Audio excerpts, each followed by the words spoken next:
23वा प्रश्न आपल्याला दिलेला आहे. तर यामध्ये आपल्याला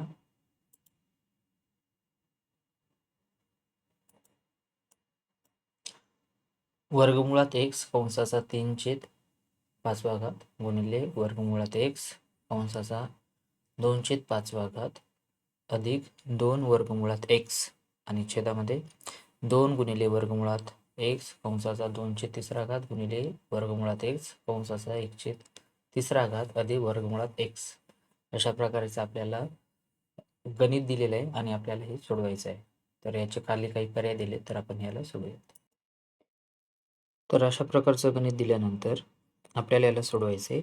वर्गमुळात एक्सचा 3/5 आणि इथे वर्गमुळात एक्सचा 2/5 दिले. आपल्याला माहिती आहे की जर पायासारखा असेल आणि घात या सूत्राचा आपण जर वापर केला तर a चा घात m अधिक n म्हणजे घातांकाची बेरीज होत असते. इथं पाया काय वर्गमुळात x, इथे पण पाया वर्गमुळात x आहे आणि दोघात काय तर गुणाकार. याला सोडूयात. तर याला आपल्याला लिहिता येते वर्गमुळात x कंसामध्ये 3/5 अधिक 2/5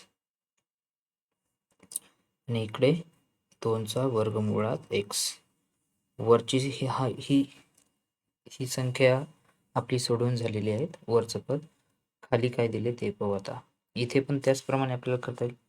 इथे काय आहे तर वर्गमुळात एक्सचा 2/3 आणि वर्गमुळात एक्सचा 1/3 म्हणजे याला पण आपल्याला आणि मधात काय गुणा करता येईल म्हणजे इथून इथपर्यंत आपल्याला या फॉर्म्युल्याचा वापर करता येईल. म्हणून 2 हे गुणिले वेगळे ठेवले तर वर्गमुळात एक्सचा 2/3 अधिक 1/3 अधिक वर्गमुळात एक्स. पुन्हा याला सोडूयात आपण. तर याची छेद समान येतं त्याच्यामुळे याची बेरीज होईल. वर्गमुळात एक्सचा 3 आणि 2 म्हणजे 5/5 अधिक 2 वर्गमुळात एक्स छेदामध्ये 2 गुणिले इथे 2/3 आणि इथे अधिक 1/3. इथे पण काय छेद सारखे म्हणजे याची बेरीज 2 अधिक 1 म्हणजे 3. तर वर्गमुळात एक्सचा 3/3 अधिक वर्गमुळात एक्स. आता इथे 5/5 कॅन्सल, इथे 1 येईल, इथे 3 कॅन्सल, इथे 1 येईल. म्हणजे वर्गमुळात एक्स अधिक 2 वर्गमुळात एक्स छेदामध्ये 2 गुणिले वर्गमुळात एक्स अधिक वर्गमुळात एक्स. याला सोडवताना आपल्याला काय लिहिता येईल? वर्गमुळात एक्स अधिक 2 वर्गमुळात एक्स छेदामध्ये 2 वर्गमुळात एक्स अधिक वर्गमुळात एक्स. आता बघा वरती लिहिलं मी एक्स अधिक 2 वर्गमुळात एक्स. फक्त इथे काय केली मी अदला बदल करतो. तर वर्गमुळात एक्स अगोदर लिहितो अधिक 2 वर्गमुळात एक्स नंतर लिहितो. आता खालचा वरचा अंश आणि छेद काय झाला तर सारखा झाला. इथं 1चा भाग बसेल 1/1 म्हणजेच 1. तर पर्याय क्रमांक 1 हे काय असेल इथे उत्तर असेल.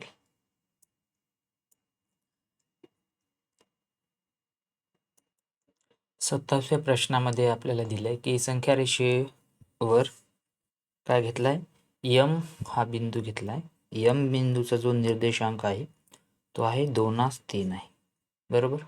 त्यानंतर n हा बिंदू घेतलाय आणि n आता कुठे डावीकडे आहे की उजवीकडे हे आपल्याला सांगितलं नाही, पण याच्यामध्ये कितीचं आहे तर 3चं अंतर आहे. कितीचं अंतर आहे तर 3चं अंतर आहे असं आपल्याला सांगितलंय.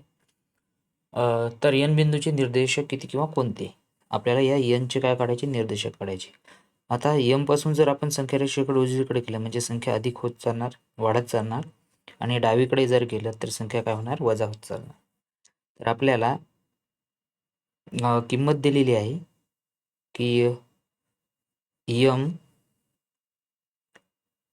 आता या mच्या निर्देशकामध्ये आता mचे निर्देशक आपल्याकडे 2/3 आहेत. याच्यात किती या दोघांमध्ये फरक कितीचा आहे 3चा. तर म्हणजे याच्यात जर आपण 3 मिसळलं तर आपल्याला n ची किंमत भेटून जाईल किंवा वजाबाकी केली तरी आपल्याला n ची म्हणजे अशा 2 किमती भेटतील आपल्याला. एक निगेटिव्ह नंबर भेटेल आणि एक पॉझिटिव्ह नंबर भेटेल. याचा जर आपण किंमत काढली तर 3 त्रिक 9, 2 अधिक 9/3 आणि 9 म्हणजे 10, 11/3 हा एक पॉझिटिव्ह नंबर आपल्याला भेटायला आहे. तर दुसरा पर्याय काय भेटेल तो आपण पाहू. तर 2/3 वजा 3. आता डावीकडे आपण चाललो, डावीकडे जात असताना आपण वजाबाकी करत असतो. तर इथं 3 त्रिक 9, तर 2 वजा 9 छेद 3. तर 9 मधून 2 गेले म्हणजेच वजा 7/3.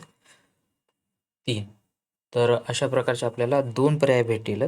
तर 11/3 11/3 म्हणजेच अधिक 11/3 हा आपल्या पर्याय क्रमांक 2 दिसतोय. त्यानंतर वजा 7/3, तर वजा 7/3 हा पहिला पर्याय आहे. तर अशा प्रकारचे हे 2 पर्याय काय असतील इथे अचूक असतील. 28वा प्रश्न दिला आपल्याला की एका शाळेतील इयत्ता 7वीच्या वर्गाच्या 8वीचा वर्ग आहे, त्यातील बी तुकडी आहे आणि बी तुकडीतील मुलींची संख्या जी आहे ती मुलग्याच्या म्हणजे मुलांच्या संख्येच्या तिपटीपेक्षा 20ने कमी आहे. त्या तुकडीतील मुलांची एकूण संख्या किती आहे, तर 68 असेल, तर मुलींची संख्या किती. एक शाळा आहे, त्याच्यात 8वा वर्ग आहे. त्या 8व्या वर्गामध्ये बी तुकडी आहे. काय तर बी तुकडी आहे. या बी तुकडीत काय असेल, मुले असतील आणि काही काय असतील तर मुली असतील.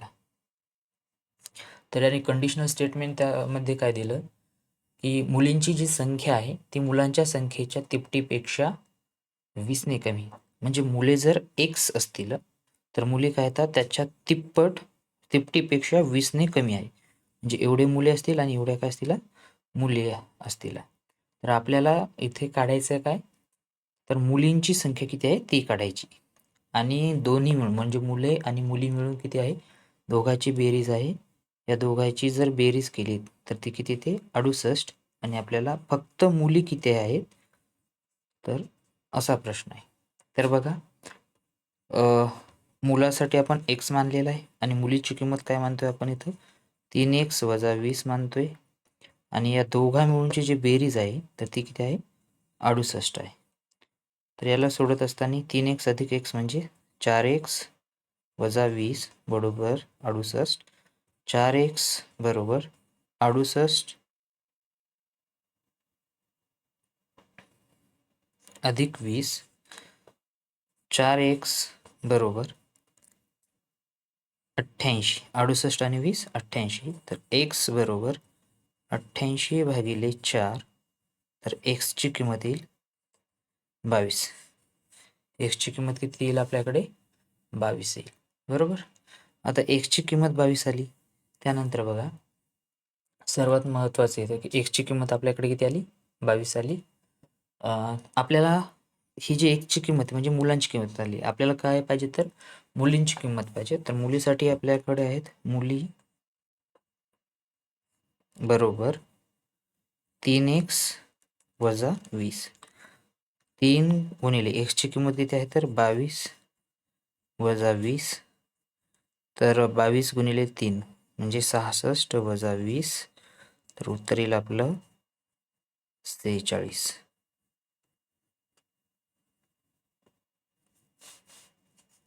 उत्तर किती येईल आपलं 46. आणि 46 हा पर्याय क्रमांक किती आहे तर चौथा आहे. 29वा प्रश्न इथे विचारलेले आहेत. योग्य पर्याय निवडायचा आपल्याला. तर बघा यामध्ये 3 स्टेटमेंट दिलेत आपल्याला. ए स्टेटमेंट काय सांगते की 182 या संख्येला 2 निशेष भाग जातो. एकक स्थानी 2 आहे म्हणजे निश्चित 2ने भाग जाते. तर पहिलं काय असेल योग्य असेल. दुसरं विधान बघा 182 या संख्येला 7ने निशेष भाग जातो. तर 182ला 7ने निशेष भाग जातो. तर 7 दोन्ही 14 आणि 7 सकम 42 26ने भाग जातो. त्यानंतर क जो आहे क मध्ये काय विचारले तर 182 या संख्येला 14ने निशेष भाग जातो का, तर हो 182 भागिले 14 जर केलं तर 14 एका 14, 14 त्रिक 42.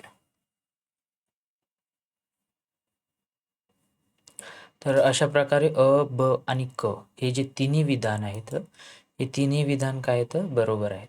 म्हणजे आपल्याला ह्या 4 पर्यायापैकी याच्यात केवळ अ नाही ब आणि क पण आहे. तर अ ब क तिन्ही बरोबर असणार जे आहे विधान 4. म्हणून याला पर्याय क्रमांक हे 4 काय असेल, बरोबर असेल. बघा मित्रांनो, 30वा जो प्रश्न दिला आहे हा घातांकाचा प्रश्न आहे. पहिल्या ह्याच्यात वर्गमुळात 1.96 दिले. पहिल्या ह्याच्यात काय दिलं तर 1.96 अधिक वर्गमुळात 2.25 अधिक वर्गमुळात 2.89 आणि भागाकारात दिले वर्गमुळात 0.002116 जे 2116. तर उत्तर काय ते काढायचं आहे. आता लक्षात घ्या की इथे काय दिलंय 1.96. आता 1.96 म्हणजे 196 कशाचा वर्गमूळ कशाचा वर्ग आहे, तर हा आहे 14चा वर्ग. म्हणजेच 1.96 ला आपण 1.4 असं लिहू शकतो. त्यानंतर 2.25 मग थोडक्यात 225चं जर वर्गमूळ काढलं आपण, पॉईंटचा विचार न करता जर बघितलं तर हा 15चा वर्ग येतो 225. म्हणजे 2.25 कशाचा वर्ग येईल तर 1.5चा. 1.5 अधिक इथे किती दिले तर 2.89 आणि 2.89 हे कशाच म्हणजे 289 हे कशाचा वर्ग आहे तर 17चा आणि 2.89चं जे वर्गमूळ येईल ते किती येईल 1.7. म्हणजे सर्वाची बेरीज करू. त्याचप्रमाणे इकडं जे तुम्हाला शेवटचे 4 अंक दिसतात 2116 बरोबर. याला जर आपण अशा प्रकारे लिहिलं 2116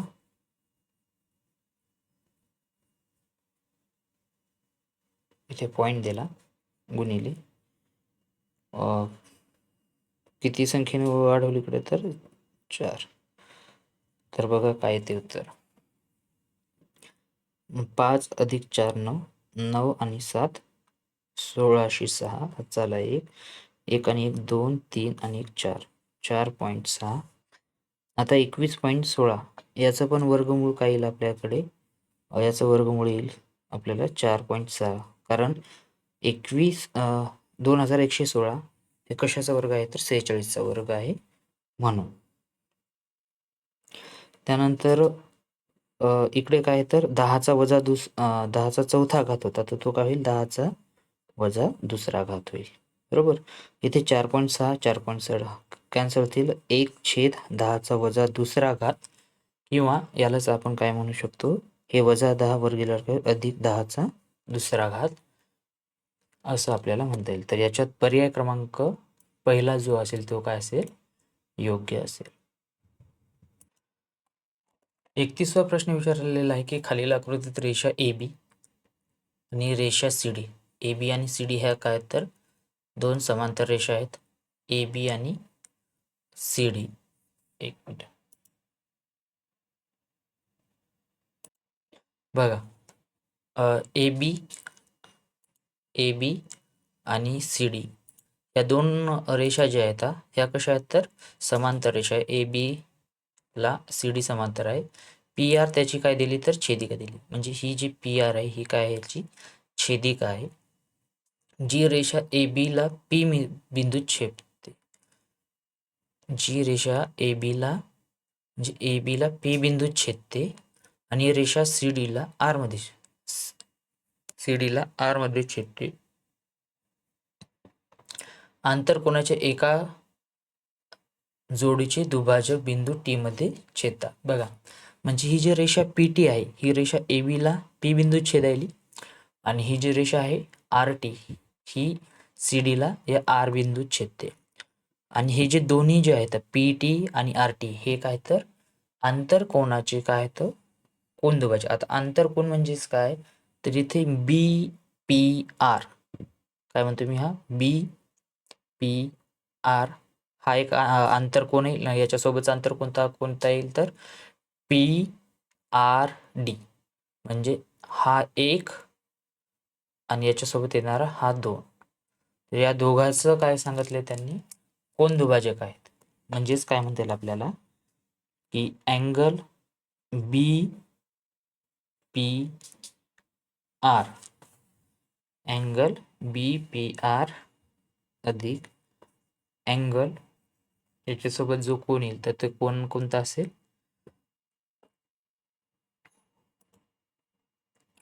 याच्यासोबतचा जो कोण असेल तो कोण असेल PRD.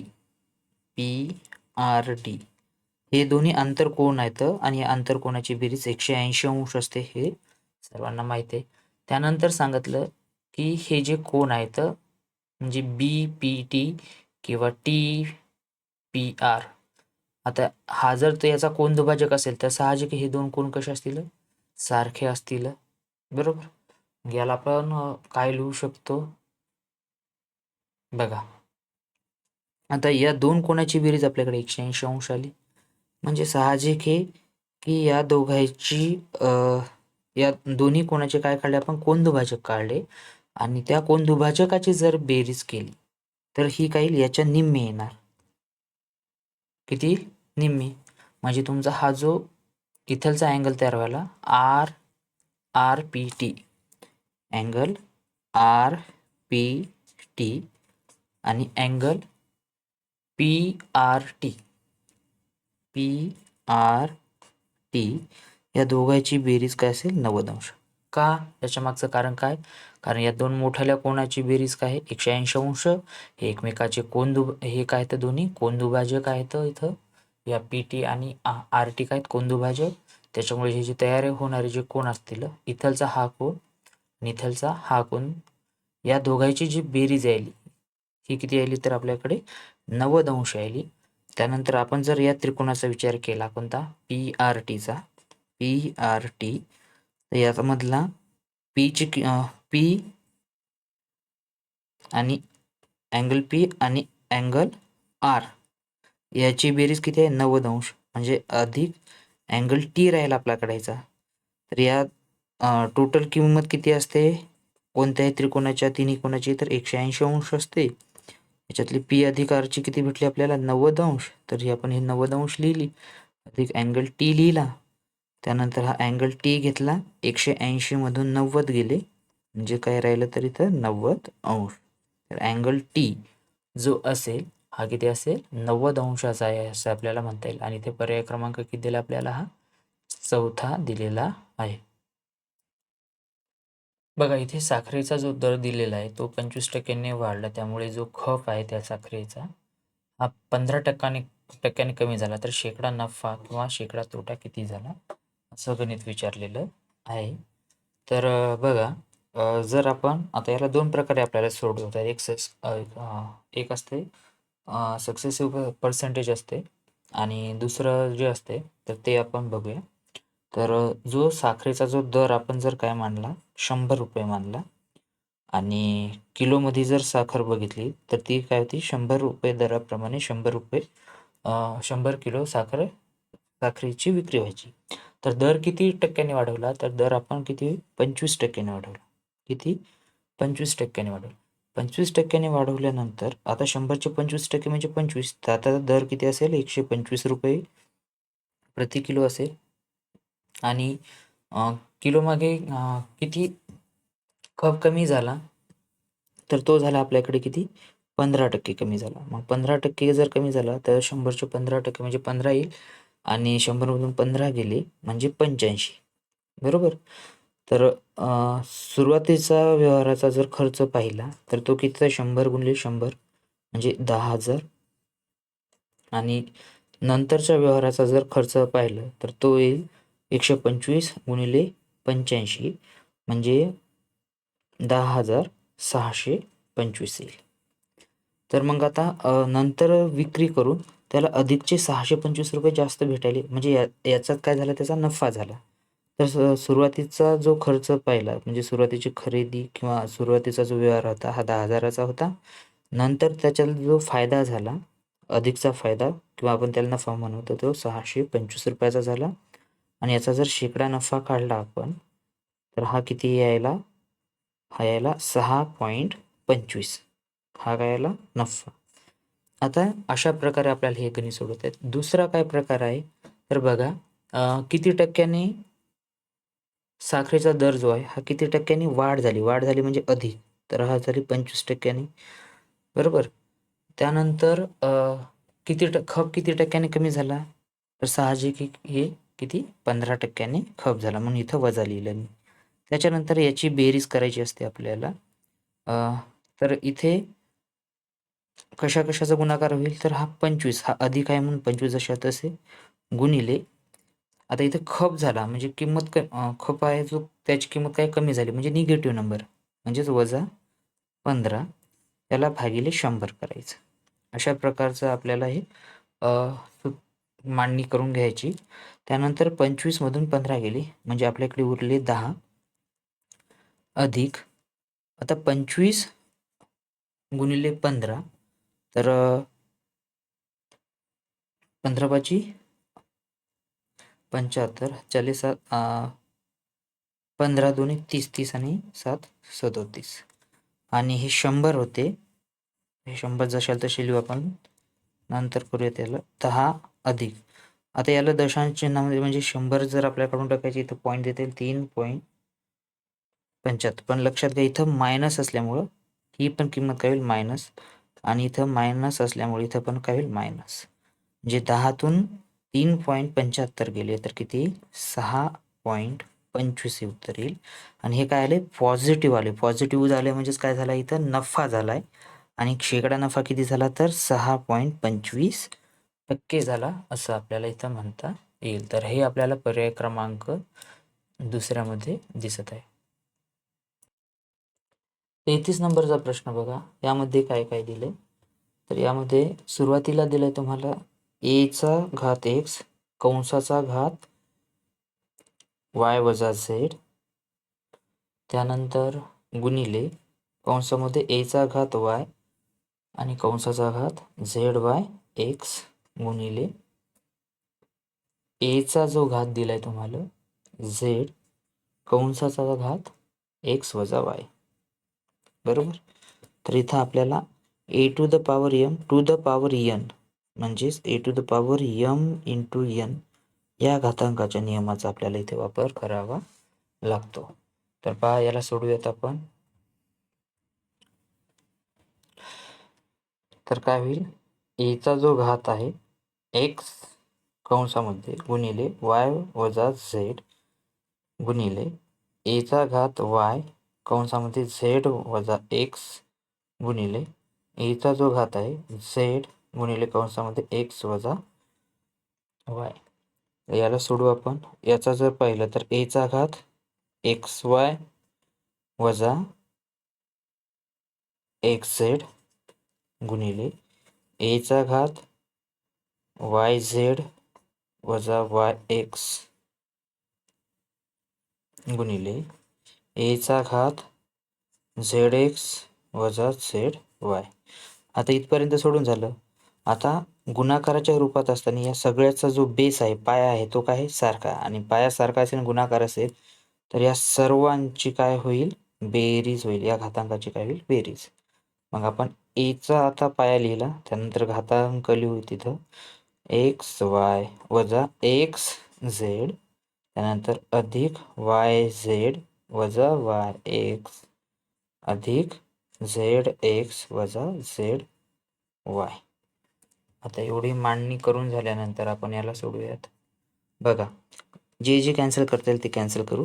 आता इथं एक्स वाय आणि इथं काय, इथं पण काय वजा एक्स वाय, हे काय होतील कॅन्सल होतील.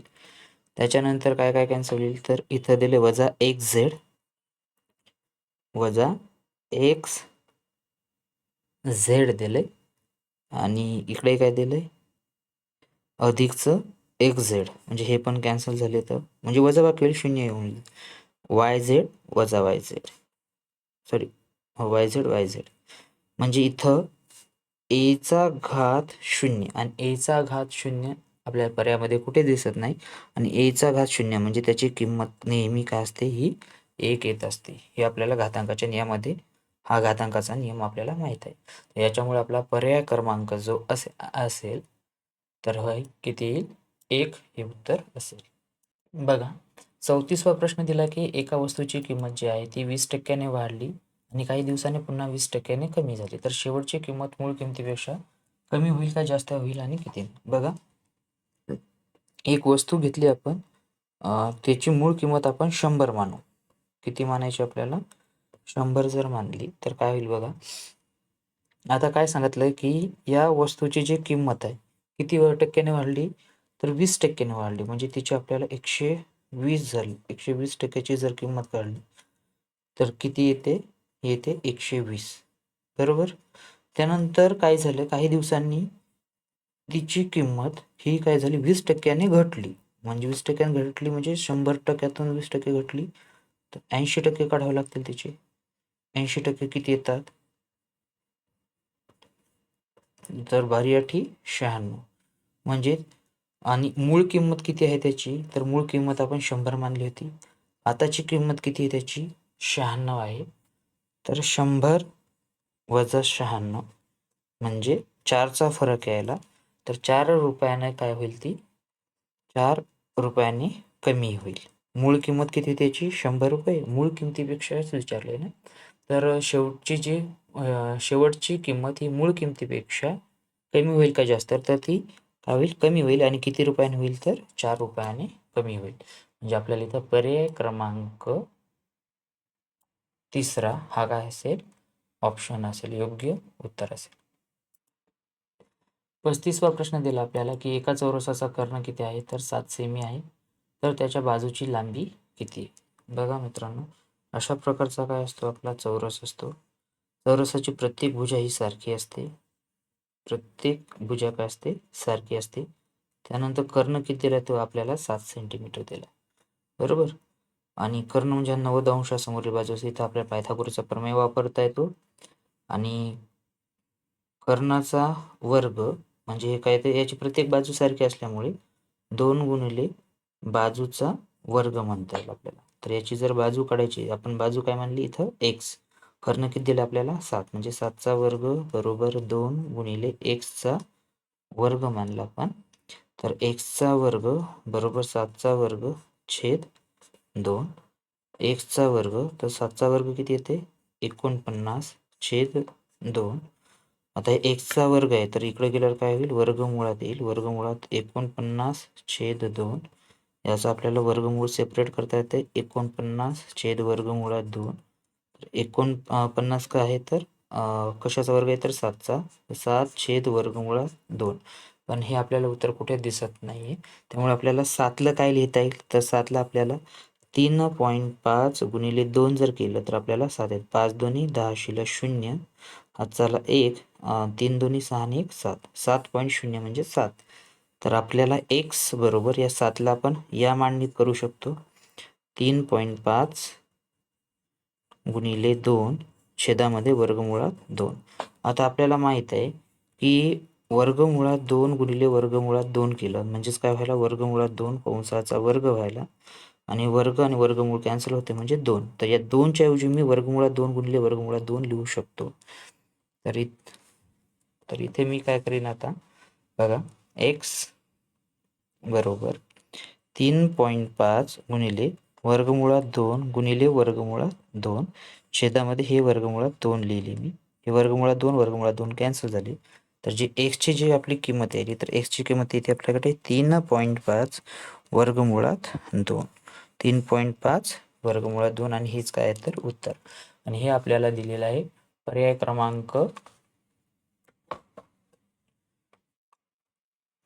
क्रमांक 2 मध्ये हे उत्तर आपल्याला दिलेलं आहे. 3.5 वर्गमुळात 2 सेंटीमीटर.